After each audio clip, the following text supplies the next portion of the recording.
All right, good morning, everyone. If you've just joined us, there's a PDF of the slides in the chat that you're welcome to download and follow along with. I've also posted a link that will give you access to the previous sessions we did in the earlier series for the Patton College. I see Connie's on here. Would you like to say a couple of words before we get started? Good morning, everybody. Sure, thanks. Just continued thanks to the Office of Instructional Innovation and OIT and libraries, and today, Dr. Murray, thank you for participating. I really appreciate all the work that everyone's done to pull these together for our college. I know we've continued to invite others to participate, but I know sometimes it's easier when there's a sense of community in terms of participating in classes with people or forums with people we know. So I really appreciate all the parties who have come together to help facilitate this for our college. So I'm going to be able to be on most of them, but I'm going to be kind of bouncing between a few meetings. So I'm going to let you all take over. But again, I just really appreciate the work that you've done and helping support our college and the university as we move into more and more online instruction. So thank you.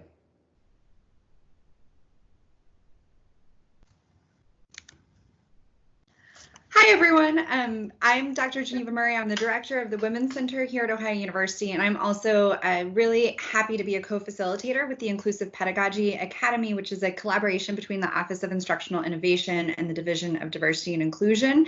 You can contact me with follow-up questions at either of those email addresses. You'll be able to reach me. And I really want to encourage you all today to actively participate in whatever way that looks like for you. So if you want to unmute yourself and chime in at various points, if you want to communicate with me through the chat function, any and all of that is incredibly welcome, because I want to acknowledge that there's a lot of expertise in this room.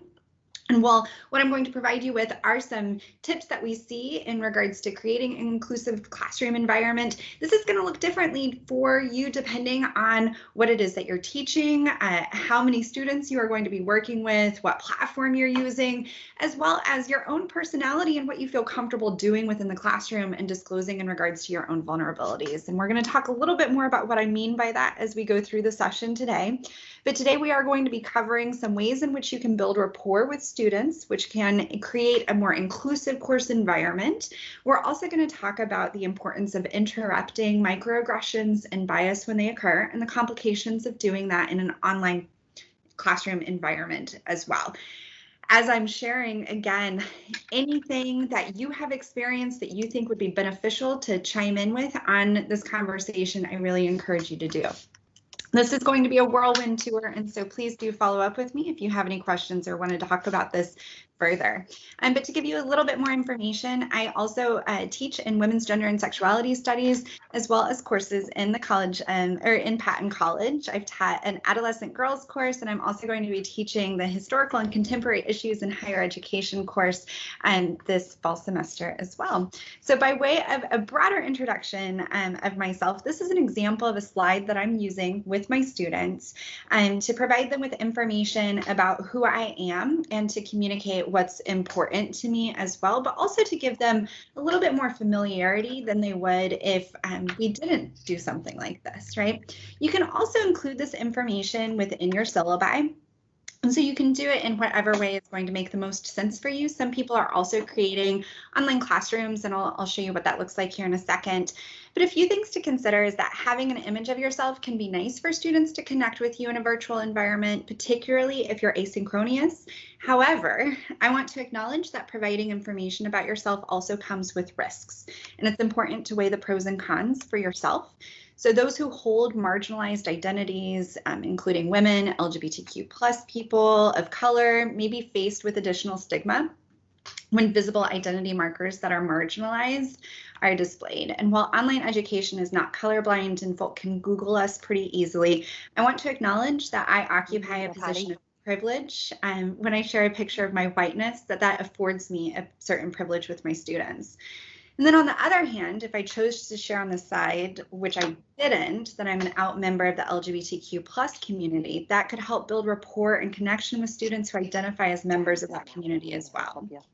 So you might consider the ways. You want a bagel? You might consider the ways in which you might be able to share some information, but also to just be very cautious in regards to what that might look like for you, so that you're not, so that you're really thinking through what this might mean. And as I provide you with resources to help you do that, I'm also going to put in the chat a link, pardon me, to a building rapport checklist that the Inclusive Pedagogy Academy developed. And you can click on that link and you'll see that there's several different checklists.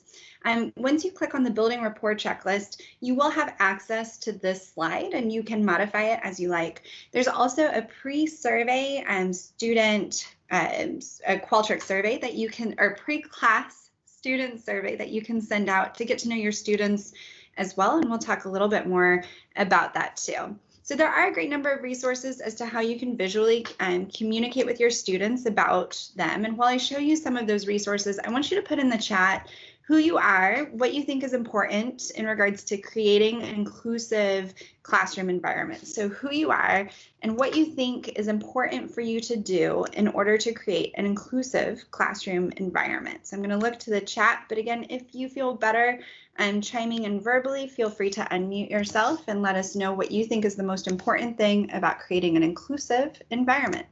Geneva, if you can hear us, we can't hear you. I don't know if you've frozen or if you've accidentally been kicked out.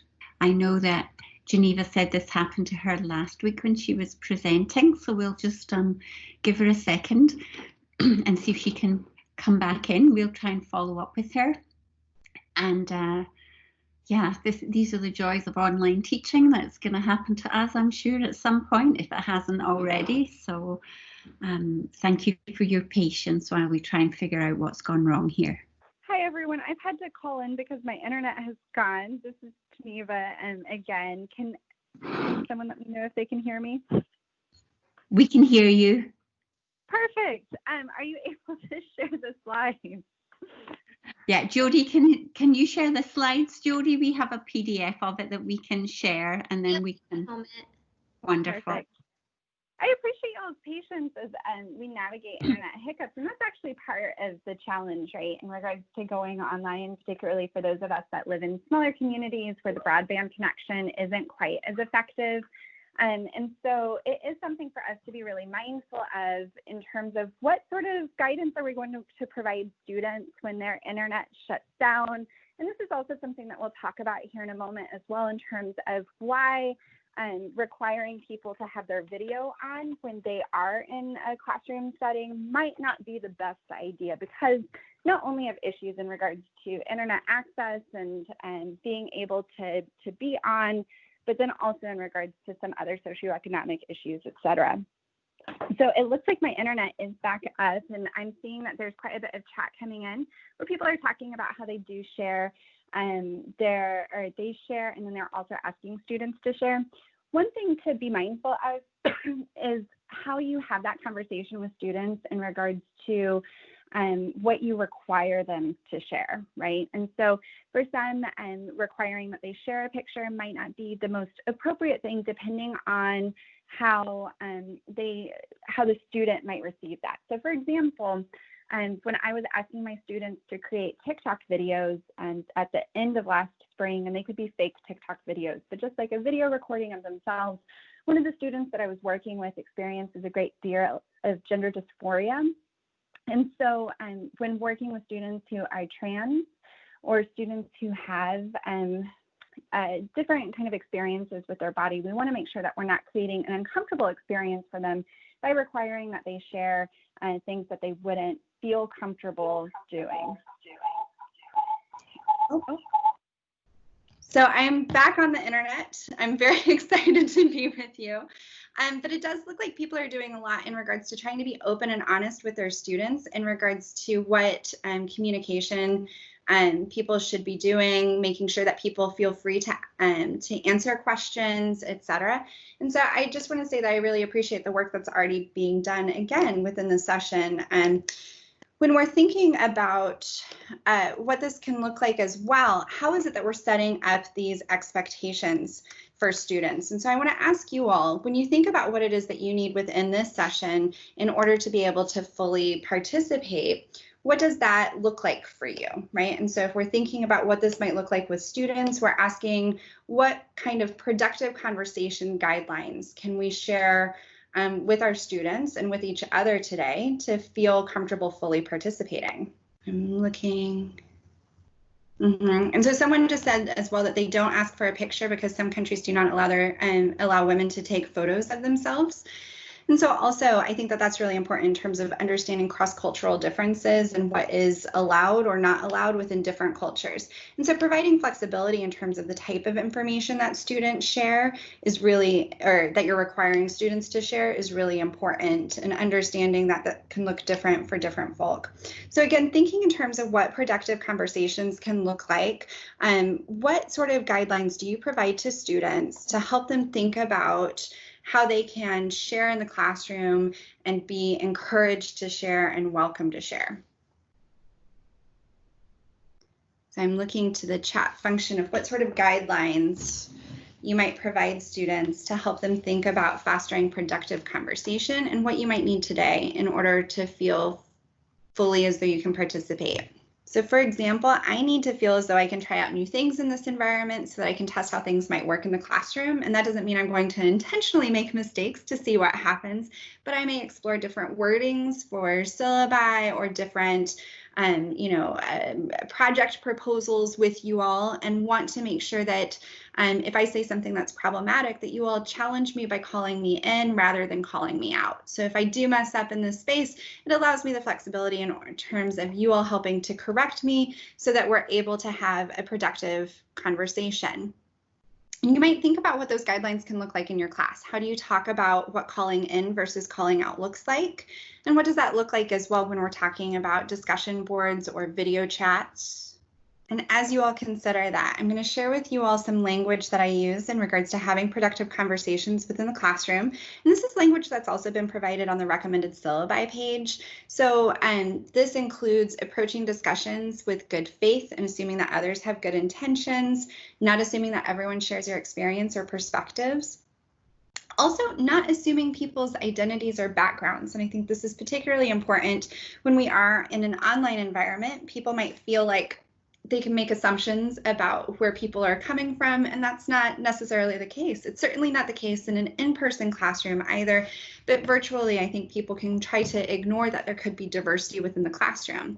So that's one of the reasons why asking students to share out information about themselves can be important. It helps to build that rapport among students as well, so that they're seeing connections between each other.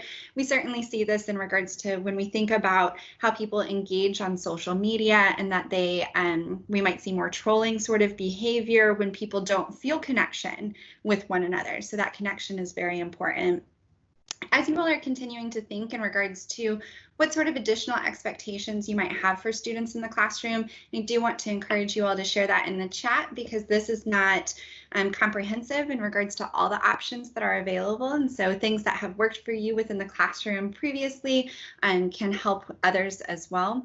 But as you all think about that, I do want to pose this question. I want you to consider times in which your past experiences, you've had really inclusive classroom environments. So when you felt supported and valued for your contributions in the classroom. And I'd like for you to put into the chat what that looked like. So what things did the faculty member or your fellow students do that helped you feel supported and valued within that classroom? And I see someone who has put in that they really try to do this through modeling and tone for the learning experience. So You model what to expect, focused on discussion, sharing the whole purpose is learning and applications. And I really like that approach as well, right? How is it that we can demonstrate to them what it is that we want them to do, but then also be really transparent as to why it is that we might be doing things in particular ways to help them understand and build connection, that we're doing this out of respect or because we want to create space for people to be heard and listened to, so that they're really able to take that in and to see how in them sort of following that behavior, they're also able to create a more inclusive environment. And Courtney also shared that she likes the oops and ouch expectation. So if someone says something as a way of kind of calling in, saying ouch, and then talking about what that has looked like. Yeah. What are some other moments in which you felt supported or valued for your contributions in the classroom? I always think whenever I'm talking about this one about one of my favorite faculty when I was a first-year student taking a course that was way too advanced for me. I was in a 3,000 level course, and she had green slipped me in. And I remember she would stop me in the hallway sometimes because it was a small university setting, and she would say, "I really appreciate what you shared," you know. And just having those little moments where she was encouraging me was really important. Sometimes it's easier for us to think about the times in which we felt excluded. And so I am curious if you can share in the chat times in which you felt excluded within a classroom and maybe what faculty did that contributed to that feeling of exclusion. Whenever I bring up this example, one of the first things that always comes to mind is when I was taking a class during the height of political debates about whether or not same-sex marriage should be banned within the Constitution, right? The constitutional amendment, and just how much I felt like I wasn't able to be in that space, even though I wasn't out yet, and what the faculty member must think of me, right?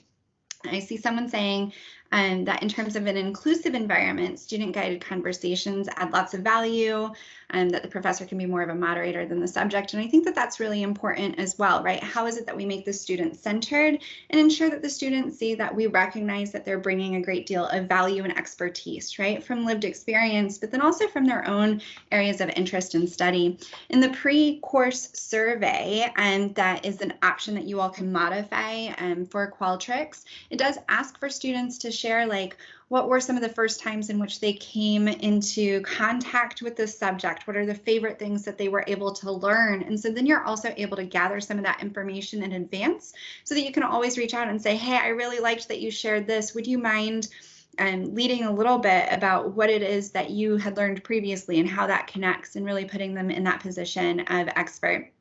In regards to excluded, I'm also seeing a lot of people in terms of talking about binary language, right? And so making assumptions about people's pronouns, not honoring what people have been requested that they've been called. And then someone else saying like when they feel like a person's opinion is just shut down, right? And I think that's really important for us to think about, because as we start talking about interrupting microaggressions, we can think about it from a perspective taking sort of approach. I'm not excusing that, but saying like, I can understand why you thought that this was shared in this way and that that was okay, but we need to explore this a little bit more and think about the impact that that has on others. Similarly, having empathy doesn't mean that you agree with the person, and so you can think again about how you can approach this from like, I appreciate that you shared that, but let's question this a little bit more and get people to sort of tease that out. So as we're moving through the sessions today, I want you all, as you're thinking about what allowed you to feel supported, or maybe what helped or made you feel excluded, that you're sharing in tips that are in addition to what's being shared, or also amplifying those as a way in which we can create a more inclusive learning environment for our students. So there are principles to an inclusive teaching environment. And it's really important that we think about what this looks like within a broader context, right?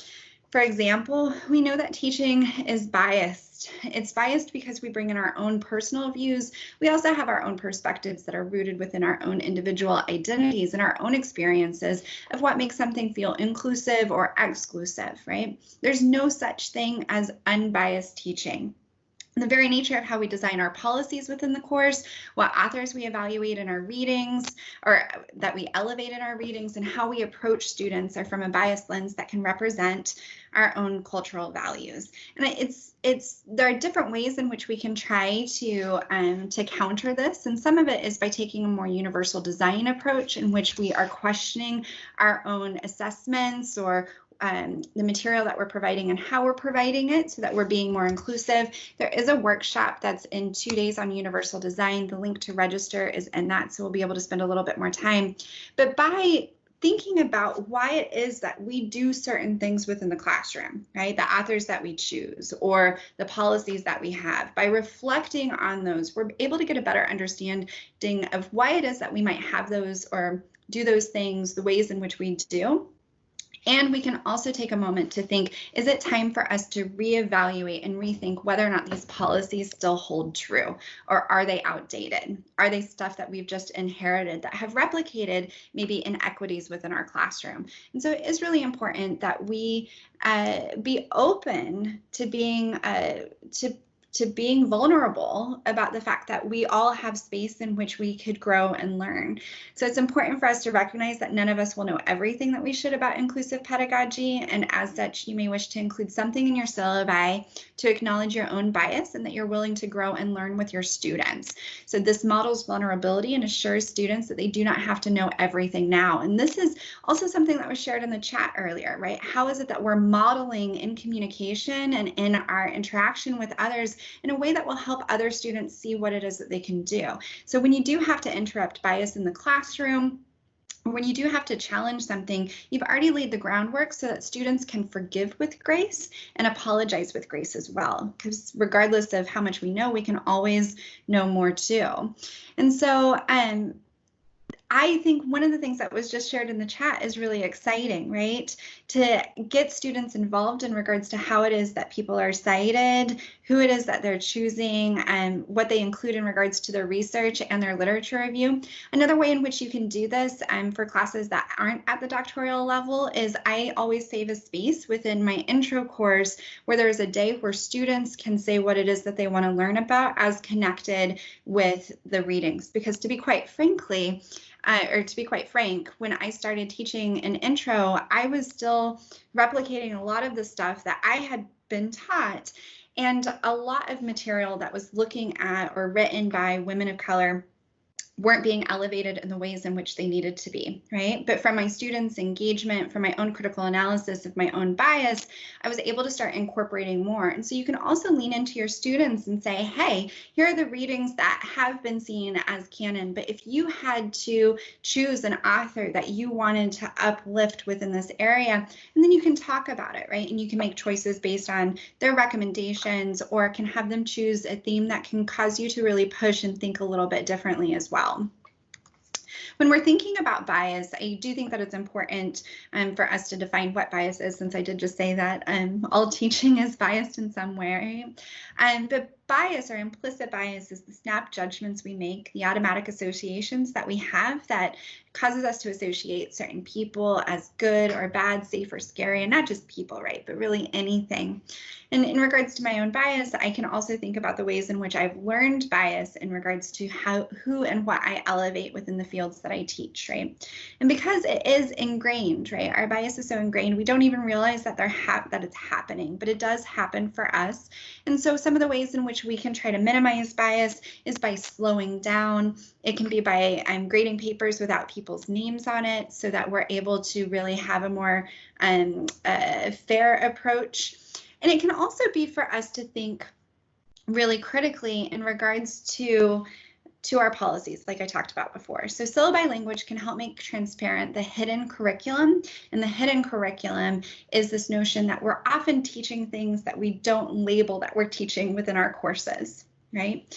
And so, for example, one of the areas that I've really had to challenge myself on is that the hidden curriculum that I was teaching was often rooted within a hierarchy and a power distance model between students and faculty. So I found that I was getting really annoyed with students when they would send me emails that would say Mrs. or Miss or just hey, Geneva. And I thought that they should know intuitively to call me Dr. Murray. And some of that frustration is because of issues of sexism that women face, right? When we're more likely to be referred to as a gendered honorific rather than our professional designation.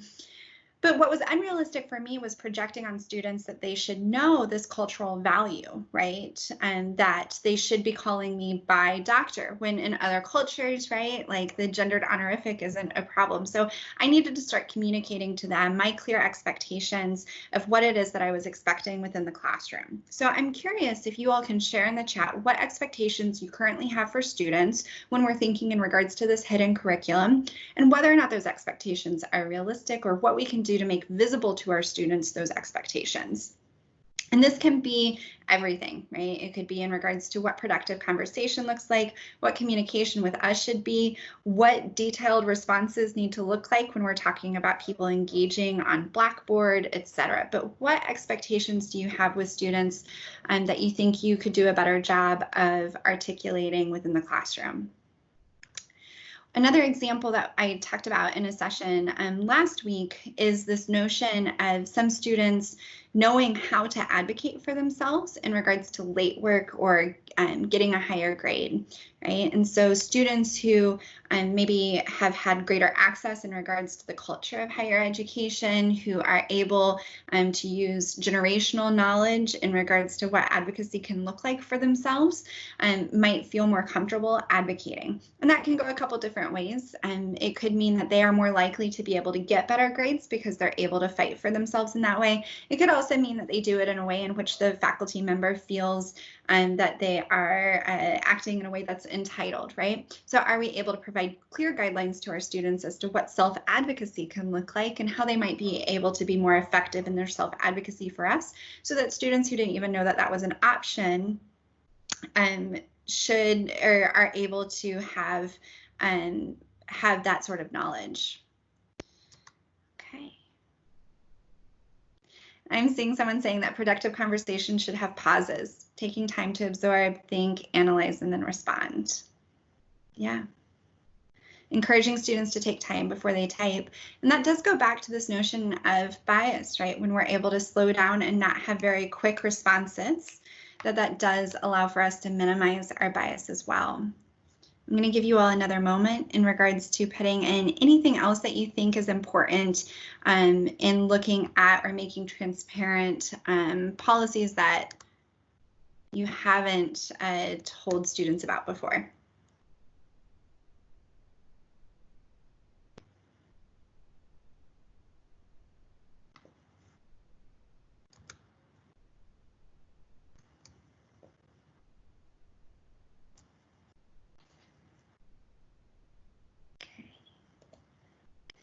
Another way in which we can begin to have more inclusive classroom environments is by thinking about the ways in which language is really powerful and framing language in syllabi in a manner that is welcoming and encouraging to our students rather than matter of fact, right? And that can make the difference in student success.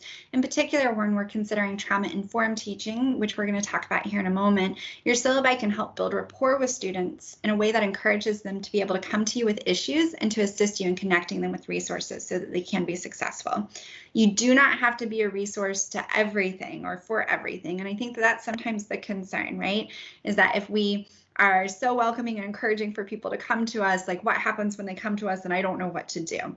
You don't have to know everything, but you can be a conduit in order to be able to connect them to other resources. Everything in regards to some of the financial aid grants that are available right now through Ohio University, the food pantry, the survivor advocacy program, etc. But I want us to think in regards to a motivational syllabi, particularly in considering our policies within the classroom. And so part of a motivational syllabi is reframing our language to be more inviting. And it can be challenging to reframe. And I always have the concern of coming across as too easy or folk feeling as though they can challenge me so much that I'm walked over, right? Which is a concern that I have due to my gender and in particular my overtly feminized presentation of self and how that can be misconstrued misconstrued as easiness.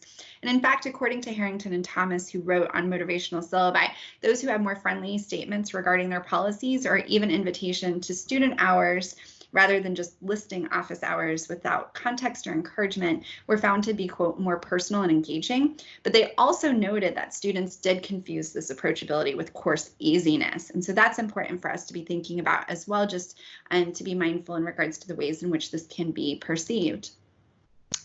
So when we are thinking about how we can analyze our policies, these are 6 questions that were adapted from Harrington and Thomas.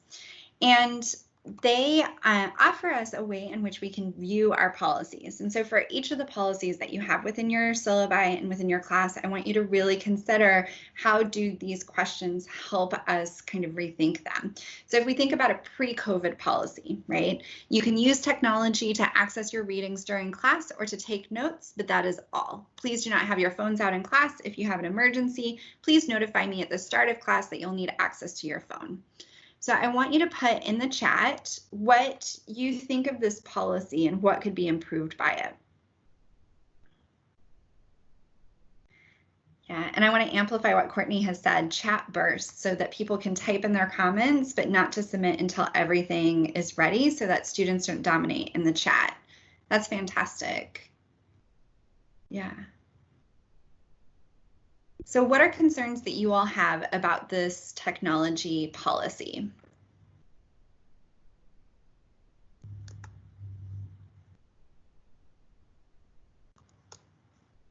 How would you initially evaluate it?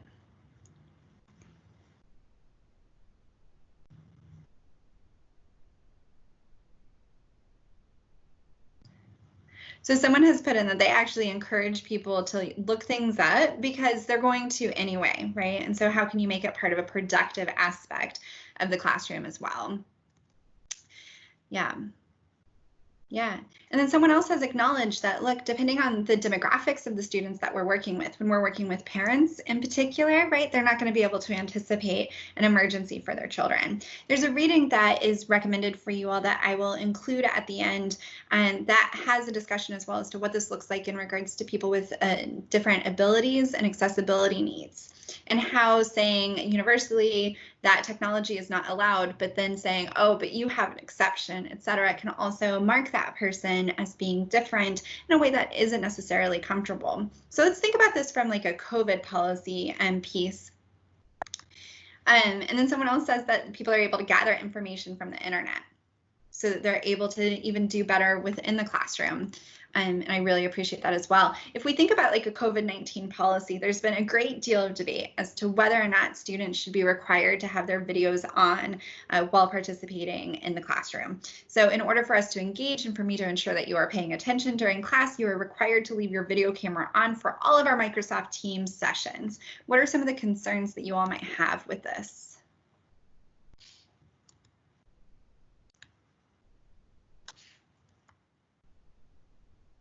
So someone said family home environment, socioeconomic standing, whether or not people have access in regards to being able to have the high-speed internet, but then also allowing people into someone's home can make visible some things that maybe people don't want to have visible. I also see someone sharing about anxiety issues. There's been a great deal of talk in regards to people who have body image issues or in recovery of or living with eating disorders and what it means to have video of themselves on all of the time. So there's lots of really good reasons as to why video cameras shouldn't be required, right? And if we're thinking as well in regards to, I see someone saying family lives, right? And if we're thinking about our students maybe living with people that don't necessarily represent their values, we could also be asking them to have video on when there's stuff in the background. Maybe there's a Confederate flag, maybe there's something else that doesn't really represent who they are, but does represent the environment in which they're coming from, right? And so we could be opening them up to a lot of angst or criticism for having, for existing within that environment, right? So there's lots and lots of reasons. I really like what Courtney shared, because there are lots of ways in which we can check for engagement in our online platforms that aren't requiring us to have video chat on, right? And so the chat burst, I think, is just an excellent way of doing this, but you can also use something called Padlet, in which you ask them to submit responses to different questions. There could be pre and post. You could have people do a 3-sentence summation of what was discussed in class or their favorite thing that they learned that day. But you can think more expansively in regards to what testing engagement can look like in a way that doesn't necessarily require us to come into their homes. And then also someone else shared that we know that people are, I mean, high schoolers have been incredibly ingenious in terms of creating like photos and just putting it on the screen so that it looks like they're here. Someone else said that Padlet can be used in conjunction with Teams. Absolutely. It does open in a new web browser, but you can also do surveys within Teams as well by using the forms function, which is another great way in which you can test for engagement. And the forms can be set up to where it captures people anonymously or not. And so if you have people submitting and it's not anonymous, you get that information, but other people in class don't get that information as well. And so forms is a great way of really being integrated within Teams. Are there other ways in which you all are utilizing things that you have done in the past or things that you're hoping to do that would test for engagement that doesn't require, again, that video being on? Or other policies that these questions are causing you to reconsider? I know for myself and my late work policy, I'm really grappling with how I can be better and more inclusive, right? I had very firm language in the past of I do not accept late work. I'm now trying to think with a mind or an eye to COVID, how this could look, right? Because people, when they are working from home or studying from home, are being asked to do additional labor for their households that might interfere or impede what my expectations are for them. And as I've been grappling with that, I've been realizing, well, this is something that is not just COVID related, but it's all the time, right? And so trying to think more expansively as to how I can be fair to myself in regards to the expectations I place on myself for grading, but then also more fair for the students as well. As you all are thinking about policies, though, and thinking about how these questions can help you consider them, I do think that it's important, and the university does have a policy that is in regards to, it's called the preferred name and pronoun policy, but we know that it's people's names and people's pronouns, right? So in communicating our policies in affirming ways, it can also help us in communicating diversity and inclusion as a core value, right? And how by setting up some of this at the start of class, either through your syllabi or by having conversation with students as to what is important in regards to having meaningful conversation and respectful conversation with each other, that we be thinking about issues of diversity and inclusion. So when we think about pronouns, for example, focusing on how it's important to honor pronouns and names can help our students know that they are valued as individuals. And in the pre-class sample survey that we've discussed a few times, it does have an option for people to disclose what their pronouns are as well as what their names are. And it also provides them with information as to how they can change that in Blackboard if they need to, right? I think one of the concerns is that people might not necessarily know all the resources that are available to them. And so making sure that you're, again, helping to serve as that conduit. There are some challenges to the pronoun go round, which is what we refer to when it's the first day of class and we ask everyone to share, or we might ask people to share on Blackboard what their pronouns are. Some of the concerns is that it could cause people to out themselves before they're ready. It could cause them to not know whether or not they're entering into a safe environment if they're being asked to disclose their pronouns on the first day. And then also if we don't allow for some buildup and to help people understand why it is important that we are respectful of this. Students who haven't been exposed to this previously might be dismissive in their responses when that might not represent who they want to be, but because they don't have a knowledge base. And so I do really want to encourage you that as you're writing things in your syllabi, that you are ensuring them, or that you are reflecting on that in the class verbally. And so it's not just that things live in your syllabi and that you never reference it, but you are integrating that into the day-to-day within your class. And one of the nice things about the pre-class survey is that it does ask students how you want them or how they want you to refer to them in class. And it lets them know as well that they can update this information at any time and that it's not stagnant. Right? And you can then also have conversations with students about how they want you to proceed if someone misgenders them within the classroom. And so again, you can have this conversation with students about, it's important to me that I know your pronouns so that I know how to be most respectful with you.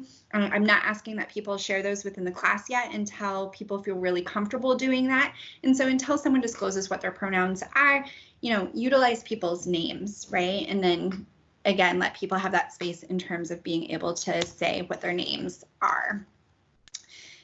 You can also put in diversity and inclusion statements, and I see someone who has written that they spend time talking about disabilities as well. I think that's really important too. And you can incorporate anything that you want within a pre-class survey about what it is that they might need. The pre-class survey that you all have the sample of does talk about accessibility services as well, and anything that you might be able to do to help empower their learning within the classroom. And it has a question for that too. So thinking in regards to how you kind of can create that space as well, it does help when you model some of that vulnerability. But again, I want to acknowledge those risks that we talked about at the start in sharing marginalized identity statuses with your students. So you'll notice that many of our suggested syllabi language topics that are linked in the recommended syllabi language that I shared earlier, they have both short and long versions. And this is for many reasons, but it's also to assure you that you can modify this to make sense for you and your class. So you can type in your chat things that you think are important in regards to a diversity and inclusion statement and what you want to commit to in regards to living within your classroom environment. So it's crucial that that we think about how this could play out in a lot of different ways. So for example, some of the things that I include in my diversity and inclusion statement is to say that I have an awareness that what happens outside the classroom can have a direct impact on our experiences within the classroom, and that I want to provide them with resources and support if they are experiencing distress that's preventing them from being able to learn in the classroom. It also talks about addressing microaggressions, implicit bias, and/or discrimination, talking with them about how we need to be able to start learning from each other what microaggressions are, and that also I'm committed to responding in the moment, but also why it is that I might not respond in the moment if I want to check in with the person who has been targeted, or if I want, or sometimes I didn't hear or witness something as being a microaggression, right? And that's actually one of the benefits of using Blackboard, is being able to really see what those conversations are and to be able to take the time to think, did I hear what I thought I heard in like a live classroom? You're actually able to see that, right? And so you might be mindful of that in regards to setting up small group spaces in which you're not able to monitor that, or to make sure that your students know that they can come to you if something is happening in a small group meet that they've created, or things like that.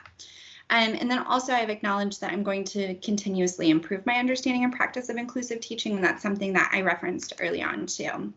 All of this is important because as we're thinking in regards to the era of COVID, we're also thinking in regards to trauma-informed teaching and what this can look like throughout the year, right?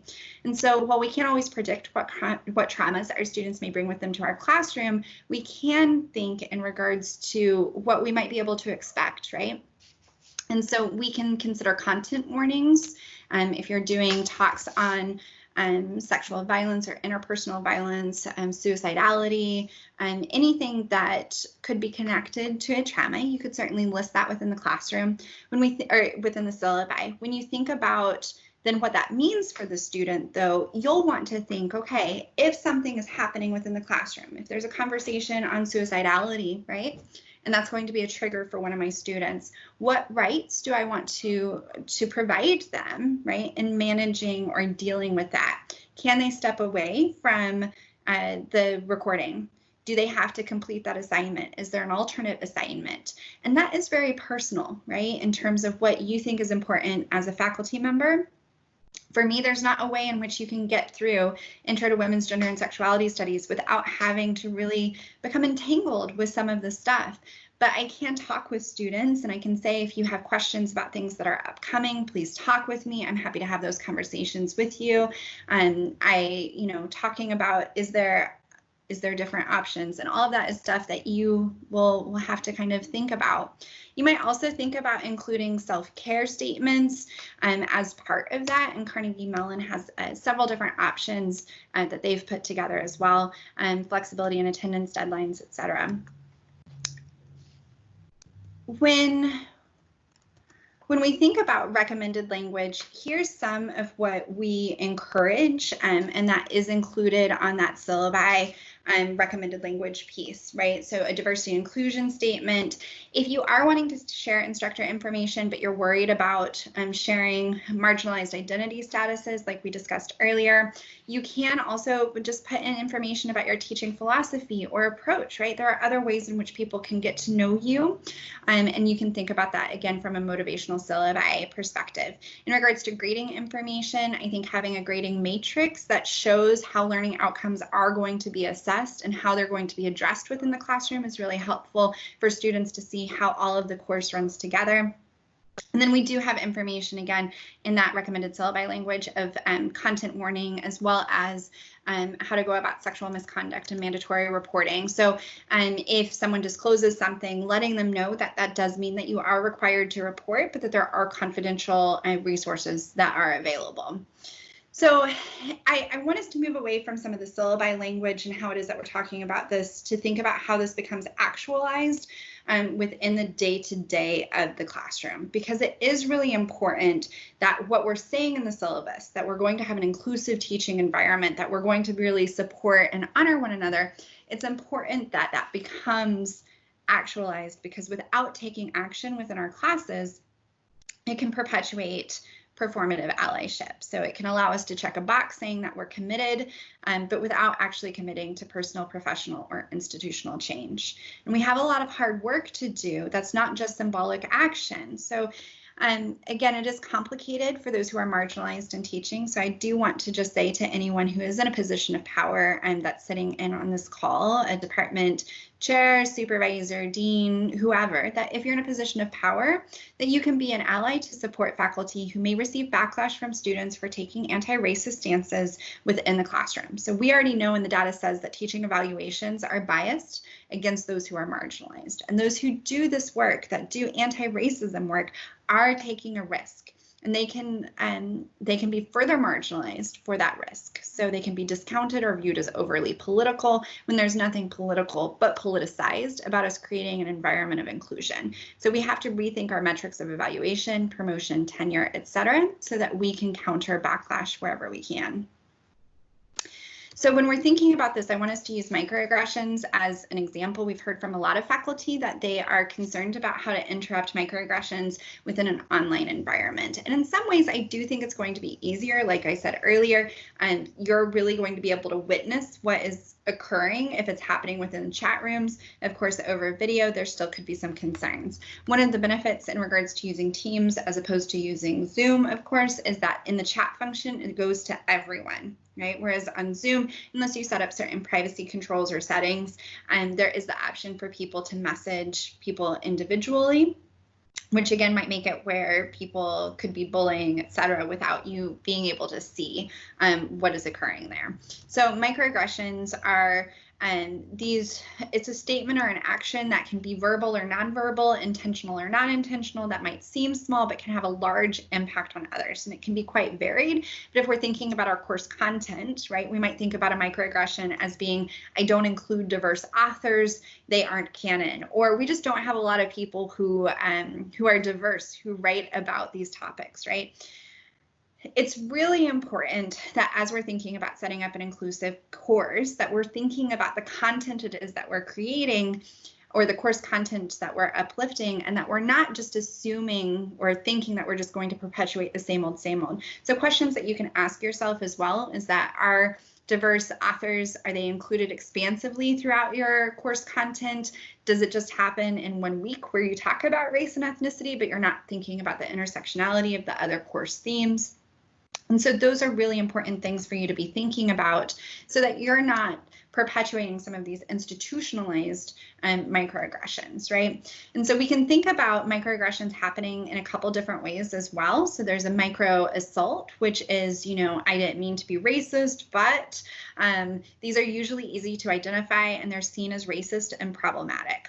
Micro insults, however, can be harder to recognize. So you might say something like, do you have a more English sounding name? I don't like your name, the way that your name sounds. I want to anglicize it, right? And then finally, there's micro invalidations, which can be done consciously or unconsciously, and sometimes are attempted in good faith. So for example, it could be, why are you upset? I'm a good teacher. I'm colorblind in my teaching.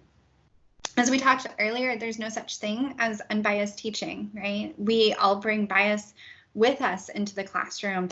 And so some of the ways in which we see microaggressions occurring within the classroom would be instructors questioning the literacy of students on the basis of a student's race or ethnicity. I worked with one student at a past institution who said that her faculty members seemed to be coming from a good white person lens, in which she stopped her after the class and said, I know that you might have some additional challenges in regards to your writing because English is your second language. I'm happy to help. And the student was concerned because English was not her second language, although she is Hispanic. But she said, you know, the teacher hadn't even seen her writing yet. And as opposed to bringing this out for everyone, she was targeted because of stereotypes based on her race and ethnicity, even though the person was trying to help. There can also be jokes about women in STEM or generally nods to the MRS degree, statements that associate certain races or ethnicities with stereotypes.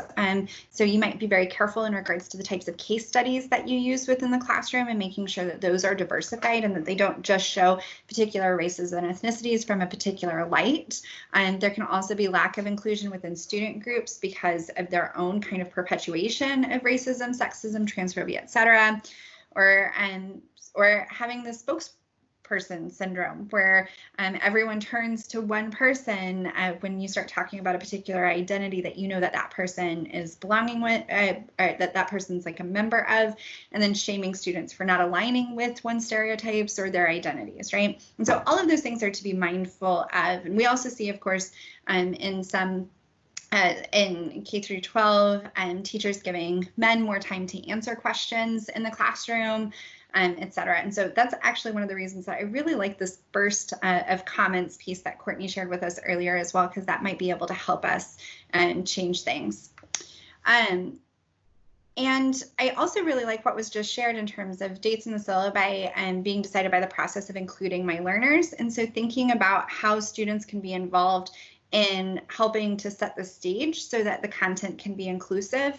I also just want to be mindful that, you know, when I talked earlier about having students recommend topics or readings, et cetera, that if you do have a class that is predominantly homogenous, that you are thinking about how to make sure that those recommendations are still diversified as well.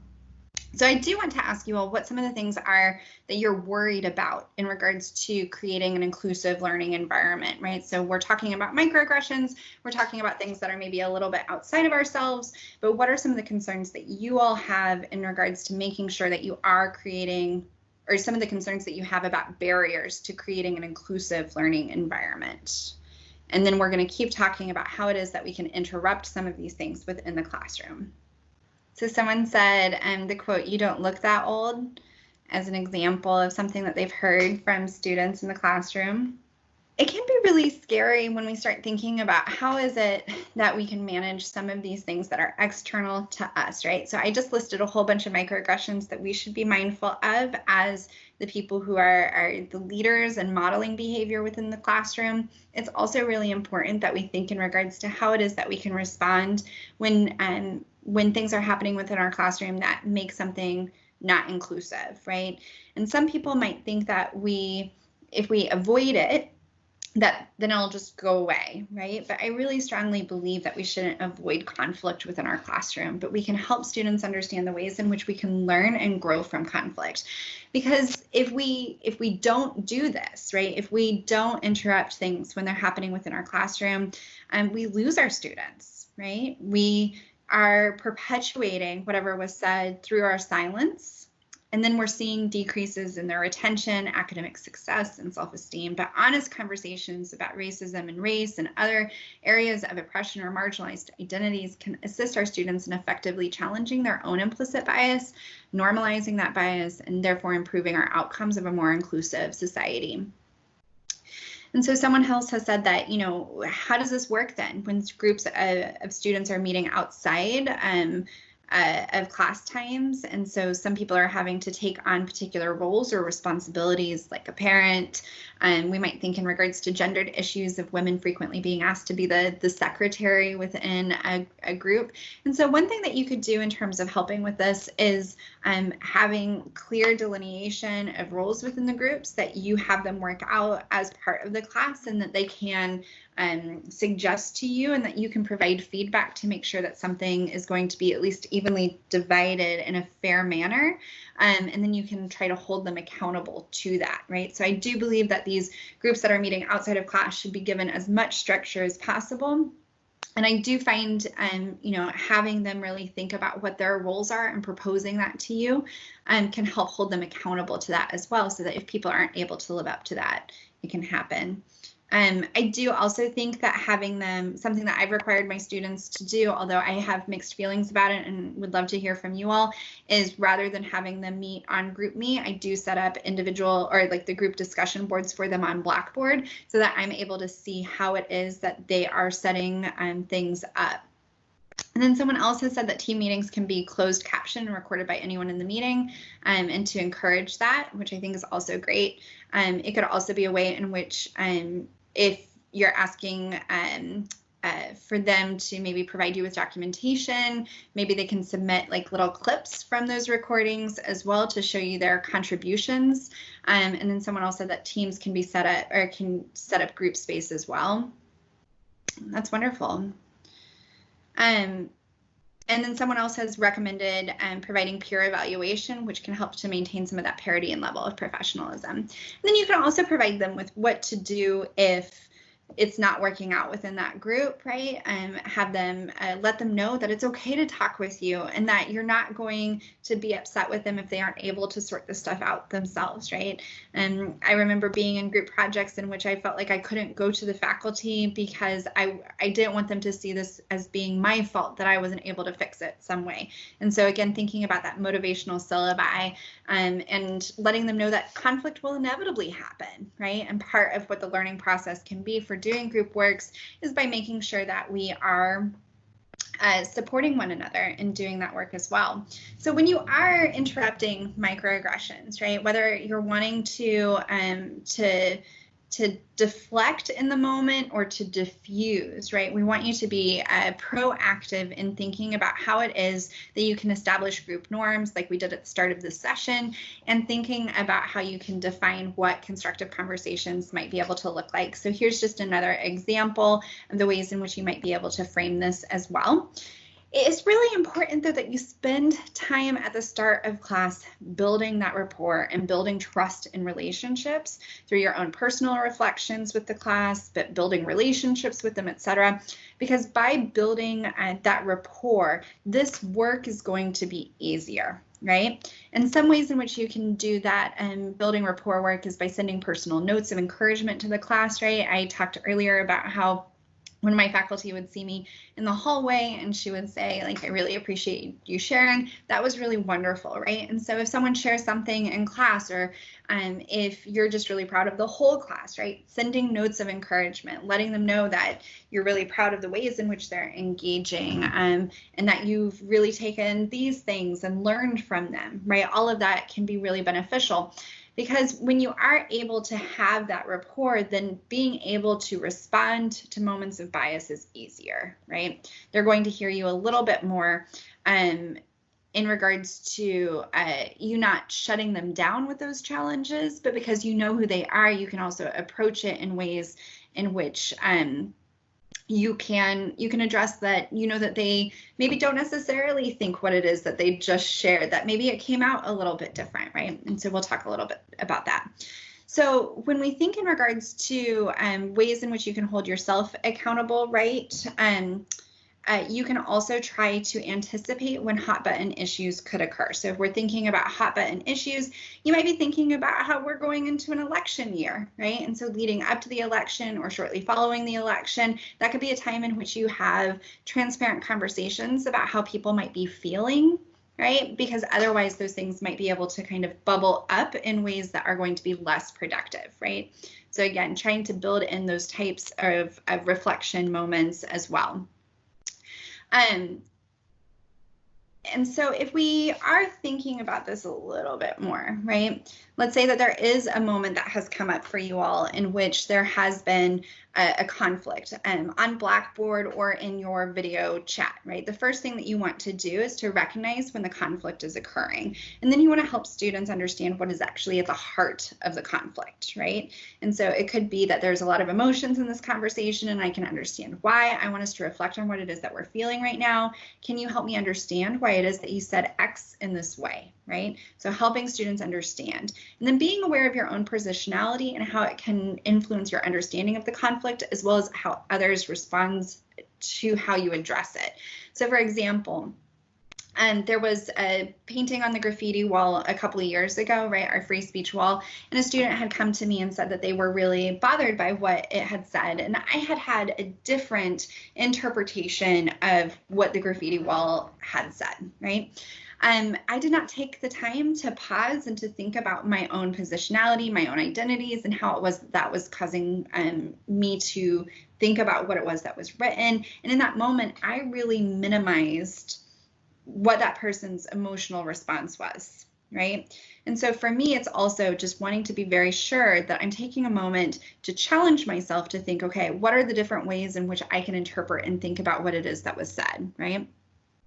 And you can also bring that into the classroom. Like, I know it can be really difficult to have these conversations. I know that it seems like there are a couple different perspectives here, and I can understand this, but I want us to kind of question at the heart what this might mean within a larger context, right? And you want to listen to all the students who are involved and to normalize conflict and awkwardness so that you can help that be a little bit more productive. But ultimately, you want to make sure that you are supporting the students who are impacted, right? Another way in which we can look at this is you can clarify what was said and you can paraphrase. So by clarifying what was said and paraphrasing, you provide an opportunity for students to correct and say, oh, that isn't what I meant, right? And we're having these conversations. We aren't all starting with the same resources or the same knowledge or understanding. And so some of us aren't going to know the appropriate language to use. And sometimes we're all going to mess up, even if our heart is in the right place. So that can be a good starting point. So if someone says something on Blackboard, you can try to clarify what was said in your response, right? And you can even ask people, like, please hold all other sort of comments on this post until I'm able to clarify what's going on, right? And so then the next step could be asking them to think about it differently, right? And I use this strategy quite a bit in my women's studies courses because we are asking people to think very differently from the ways in which they've been taught, in particular, even when it comes to victim shaming, right? When we're thinking about interpersonal violence. And so I might say something along the lines of, like, I understand why it is that you do think this way. It can make us feel safe, like something won't happen to us if we do the right thing. But I do wonder, can we think about this differently? Have you thought about X, Y, and Z, right? And then you can also help in terms of by having as many sort of diverse readings or introductory points as possible within your content, then people can also start seeing more sort of positive representation of marginalized identities. And that can also help to kind of challenge some of these preconceived notions, right? And where you can, you want to engage rather than attack. So there are times for calling out. And if someone is being purposely hurtful, if someone is consistently violating the code of conduct that you all have established for your class, then I do really encourage you to utilize equity and civil rights compliance to report them, to go to the code of conduct folk if you need to, but to start from a place in which you try to bring people in so that, again, we're looking at the outcome as being helping to people be more inclusive in their practices as opposed to, them digging in their heels and not responding. So if you are doing this work, you might find that sometimes you catch yourself using micro-invalidations such as derailment, minimization, reduction, tokenism, and hurt. And I've already described one in which I did minimization, right? I don't really think that it was meant in the ways in which you are understanding, right? It's easy to become defensive and dismissive, but this distracts from the necessary work of really rethinking our behaviors and also thinking from that empathetic approach of understanding why it is that it's impacting other people differently. And so I do want to encourage you, as you're thinking in regards to how do you make the diversity inclusion statements that you're including within your syllabi living and breathing within the classroom, is that you are continuing to learn how to identify microaggressions, that you're responding to them, that you're really critically engaging with your own positionality and how that helps set you up for understanding what's happening within the classroom, and that you're able to respond and revisit. So in conversations that I've had with another faculty member, they talked about how when something was happening on Blackboard, they responded to the Blackboard comment, and then they sent a direct email to the student, and then they sent an email to the entire class. And the email to the entire class did not specify that particular incident, but did talk in regards to reaffirming what the expectations are for the class and how people can engage with different viewpoints in a way that is more productive as well. I know that we wanted to save ample time for there to be questions, but while you all are formulating those questions, I want to put in these resources that have additional information as to what you can think about in regards to inclusive pedagogy within the classroom. In particular, I want to draw your eye to the Inclusive Pedagogy Academy checklists link, which has the framing your course design and content, building rapport, ongoing learning, and then the additional review of inclusive pedagogy.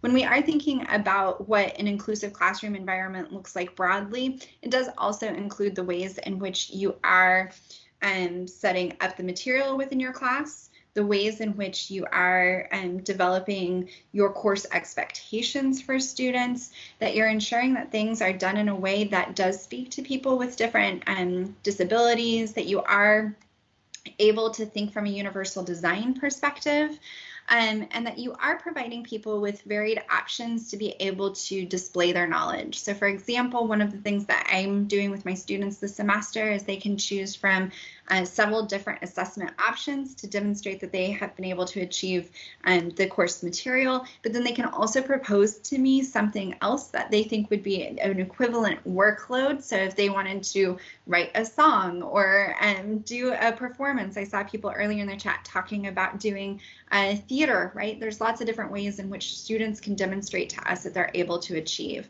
You can also think about if, as opposed to having written assessments, many cultures also value oral communication, right? So having one-on-one conversations with students through teams in which they're able to really communicate to you in a way that they're going to feel better. Because if our courses aren't designed to really help with their writing process, right? If we're really just trying to get with the learning outcomes for our course divorced from that, it doesn't really matter how it is that they are demonstrating that to us, right? And so we can think in regards to some of these things that have been associated with more informal assessments, but really do provide students with an opportunity to take the lead in their own learning and how it is that that becomes communicated as well. It also empowers them to see themselves as potentially the expert too. And with that, I'm very excited to hear from you all what questions you might have or ideas that this has brought up that you're excited to share with your colleagues, and so that we're all able to learn different approaches together. You can also feel free. Oh, I have a horrible echo. Sorry. Feel free to unmute your microphone, and you can also raise your hand, and then we can keep an eye on that so that Geneva can engage with you. I really appreciate you all in the chat. I think that you all have contributed so many great things as well in terms of what you can do to support and empower students. I'm really enjoying all of the tips that are in here. One thing in terms of the closed captioning piece that people shared earlier, I have a slide that I might be able to share out through Meg or Jody that has an image of how people can set up the closed caption as well. So if people need the closed caption and aren't necessarily going to get your verbal communication, that's an example too that you all can utilize.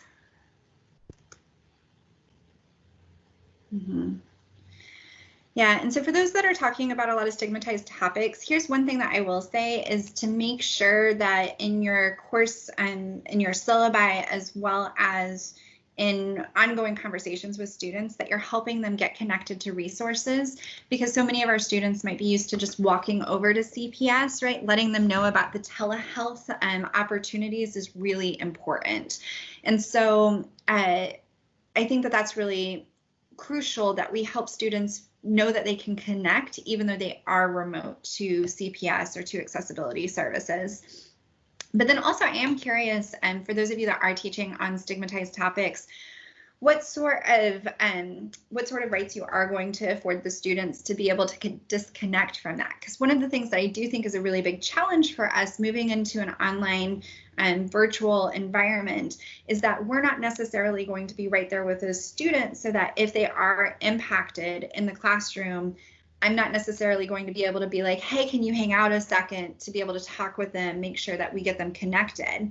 And so I have been thinking about how can I build in some more checks with students. So like after a session that I know is going to be particularly difficult, right? Like on identifying rape culture, right? How is it that I can follow up with the students either via email or through a survey to do periodic sort of health check-ins or self-care check-ins? And so I think sort of consistent engagement on that front is really important, because I think also when people are experiencing trauma and are maybe having re-experiencing that within our classroom, resources that we talked about the first day might not be on the top of their mind. And so one person has also said using journals through Blackboard as a reflective space so that we're able to respond there. I really appreciate that as an example too. And those reflective spaces are really important as well in helping us gauge whether or not there is maybe potential conflict brewing under the surface too. What other suggestions do you all have for each other in terms of creating this inclusive classroom environment? Geneva, could I ask you a question, please? This is Meg. This is from my old institution, where one of the faculty members was actually talking about her son who was taking a course, and in an attempt to give voice to marginalized students, the faculty member said that there would be a policy in the class of speaking in reverse kind of priority to your power status. And so if you were a white male, for example, you got to speak last. And although she appreciated where that was coming from, and so did her son initially, he was actually the only white male in the class, and then almost never got to speak and ended up dropping the class. So something that could have been a really valuable learning experience for him. He took the class, it was a gender and women's studies class, to try and learn more about it. He ended up not engaging. Do you have hints for how to bring it, how to not marginalize the people who are already the powerful ones, if you know what I'm trying to say? So this isn't the only time I've heard about this, and so maybe this is something that I need to address more proactively as well. I would caution against doing something like that within the classroom for a variety of reasons, but I think like the easiest thing for us to look to is to look to Title IX, right? And the protections that we have within the classroom and within our educational environments that mean that we should not be prevented from having equal access based on our identities. And that works for men as well as women, right? And so it's really important that we be mindful of that. There are ways, I think, when we are considering what productive conversation looks like so that we're able to empower. And I do talk with students about bias, right? And I do talk with students about who is more likely to raise their hand within the classroom. And we can look to those studies, right, as a way for us to say, as you are sharing, let's be mindful that this is the social stage that we are coming into the classroom from, right? In which women are not taught to raise their hand as frequently. And we actually do have conversations in regards to, and I recognize that this is easier for me to do in WGSS, but we have conversations about why we might not raise our hand in the classroom and how we can also change the internal dialogue that could be telling us that we're imposters and we shouldn't share, etc. So I spend more time, I think, trying to encourage people who traditionally wouldn't share in the classroom. And then I have used other techniques, like if students, I think, are taking up more space, I'll do something that's like, you have to put your 2 cents in. So I give everyone 2 pennies. They have to share twice and provide 2 cents before we can start over with people who haven't, or with people who have already shared being able to share again, right? And I think that you can build in things like that to try to create space, but then also, that is actually a really great benefit to the online chat feature, is that I think we are hearing from faculty that students that wouldn't traditionally have been sharing verbally within the classroom are sharing more because they have this chat function. And so I think also thinking about what Courtney said in regards to the bursts is really great, because that can be a great equalizer to give everyone time to think and then be able to share. But then also, are there ways in which you can have students do pre-reflections through surveys, et cetera, and then you can call on certain students so that they've already had time to be able to formalize what their responses would be to certain questions, and then say, I might ask a few of you all to share, maybe emailing them in advance and saying, I really liked what you said in this survey. Can we, would you mind sharing that a little bit in class? So you can also think about how it is that you're able to lift people up and bring them into the class without setting it up as you can't share until other people have shared because of identity markers. Thank you. Sure. Yeah. One thing I struggle with is how to frame why race or class or sexual orientation are related to math teaching and learning, because I teach courses for future elementary school teachers, which is typically a pretty conservative major on college campuses. And so to talk about Black Lives Matter or to talk about LGBTQ rights in a math teaching course is sometimes a unique idea for prospective teachers. And so I think I've gotten better and better over the last couple of years, or over the course of my career. But I have to start anew every semester when a new group of prospective elementary school teachers walk in. And so that's something I struggle with how to, argue why this is important for them as future elementary school teachers, specifically in mathematics. Like, I think they can see it more in, so for example, social studies or maybe even language arts. But, a lot of people in our country think that math is neutral, it's universal, it's, not biased, which, I would argue that it's not. Right. Right. I mean, I really appreciate that. And I appreciate all the work that you have done over the time that I have known you in making the case for inclusive pedagogy within the classroom.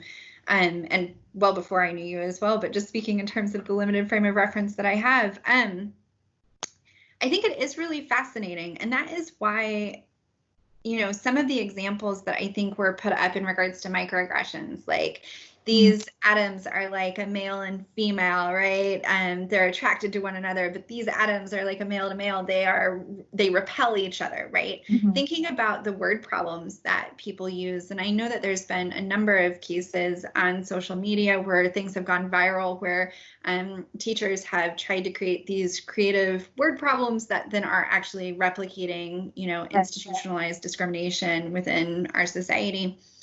So that's one way of looking at it. But what are some other ways that you have found to get them to see that it does matter?